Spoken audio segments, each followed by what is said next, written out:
सौरभ भारद्वाज जी, सीधे आपका रुख करते हुए, सिर्फ ये मिनी लॉकडाउन ही विकल्प है क्या कोरोना से लड़ने का राजधानी दिल्ली में?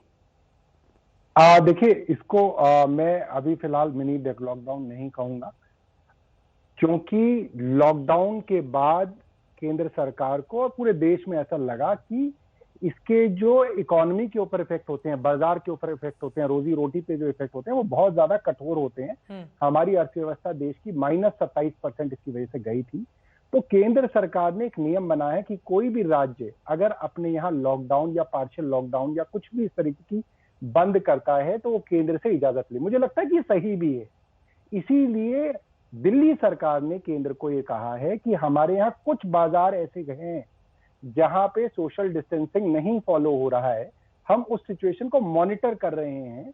अगर जरूरत पड़ेगी तो कुछ बाजारों को बंद करना चाहेंगे, ताकि वो जो हॉटस्पॉट बनते जा रहे हैं, जैसे मान लीजिए कि कोई बाजार है जिसमें करीब 20% दुकानदारों को ऑलरेडी कोरोना पॉजिटिव है, बट उसके बावजूद भी दुकानें खोल के बैठ रहे हैं, तो ऐसी जगहों पे हॉटस्पॉट्स को दोबारा से बंद करने की इजाजत मांगी है।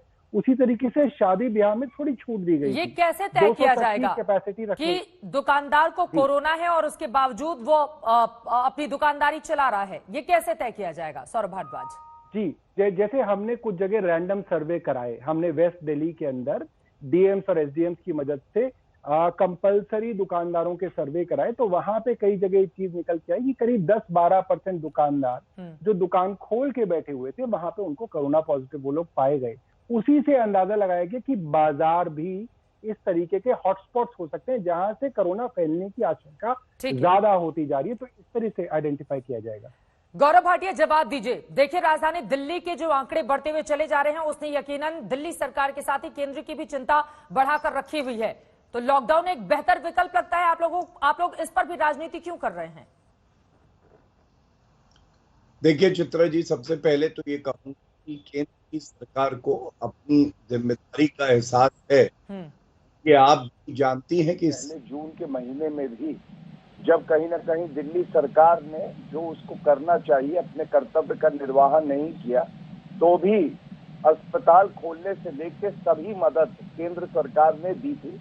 और इस विषय पे मैं राजनीति नहीं करूंगा, लेकिन आप ही बताइए, अमित शाह जी गृह मंत्री जी ने एक बैठक बुलाई और उस बैठक में जो निर्णय लिए गए वो दिल्ली की जनता के लिए लिए गए हैं। ये तब है जब कहीं ना कहीं दिल्ली सरकार में खुद में कंफ्यूजन है, क्योंकि अभी एक दिन पहले ही सत्येंद्र जैन जी कह रहे थे कि कोई लॉकडाउन नहीं होगा और दिल्ली सरकार ने सारी जो तैयारी है वो कर ली है।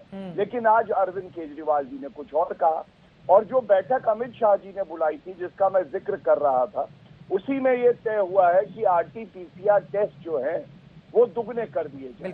घर घर पे सर्वे हो, सीरो सर्वे हो, जिससे पता चले कि किस तरह से फैल रहा है। और तीसरा, जो MCD के अस्पताल है उनको कोविड स्पेशलिटी अस्पतालों में बदल दिया जाएगा। तो पूरा सहयोग केंद्र सरकार दे रही है, लेकिन सवाल ये है कि दिल्ली की सरकार में आपसी तालमेल क्यों नहीं है? केंद्र की सरकार अगर उनके साथ खड़ी हो सकती है तो क्या मुख्यमंत्री और जो दिल्ली प्रदेश के हेल्थ स्वास्थ्य मंत्री हैं, ये आपस में बात नहीं करते जब सार्वजनिक करते हैं अपना बयान? इसका जवाब ले लेती हूँ सौरभ भारद्वाज जी। ये सवाल तो महत्वपूर्ण है ना। एक तरफ दिल्ली के स्वास्थ्य मंत्री कहते हैं कि तीसरा वेव चला गया है, दिल्ली में लॉकडाउन की जरूरत नहीं है। वहीं मुख्यमंत्री अरविंद केजरीवाल आज जब मीडिया से मुखातिब होते हैं तो उनकी ओर से कहा जाता है कि मिनी लॉकडाउन की सिफारिश हमारी ओर से की गई है एलजी साहब से। तो ये कंफ्यूजन की स्थिति दिल्ली सरकार के भीतर ही इतनी ज्यादा क्यों है? आप मुझसे पूछ रहे हैं क्या? सौरभ जी, आपसे। जी, मैं ये कह रहा हूं कि कोई कंफ्यूजन नहीं है। ये बात आंकड़ों के हिसाब से मेडिकल प्रोफेशनल्स और हेल्थ मिनिस्ट्री के ऑफिशियल्स भी बता रहे हैं कि जहां पे कुछ दिनों पहले 7,000 8,000 पर डे का आंकड़ा आ रहा था, पिछले 2-3 दिन से आप देखें 4,000 3,500 पर डे का आंकड़ा आ रहा है। तो पीक जा चुका है। लॉकडाउन करने की कोई मंशा ना दिल्ली सरकार की है ना केंद्र सरकार की है, क्योंकि उसके अर्थव्यवस्था पे बहुत बुरे असर होते हैं, ये बात बड़ी स्पष्ट है। मगर जहां पे हॉटस्पॉट्स हैं वहां की सिर्फ इजाजत मांगी है, क्योंकि केंद्र ने कहा है कि आप किसी भी जगह को बंद करने से पहले केंद्र से अनुमति ले रहे हैं। तो सिर्फ एक प्रिकॉशन के तौर पे हमने एक जनरल परमिशन मांगी है उनसे। अभी भी जो दुकानदार भाई हमारी बात सुन रहे हो उनको मैं बताना चाहता हूं कि अभी दुकानों को और बाजारों को बंद करने का कोई इरादा, कोई फैसला दिल्ली सरकार का नहीं है। एहतियातन परमिशन मांगी है ताकि जहां जहां स्थिति खराब होगी ठीक है। उन बाजारों को सिर्फ एक्शन किया जाएगा।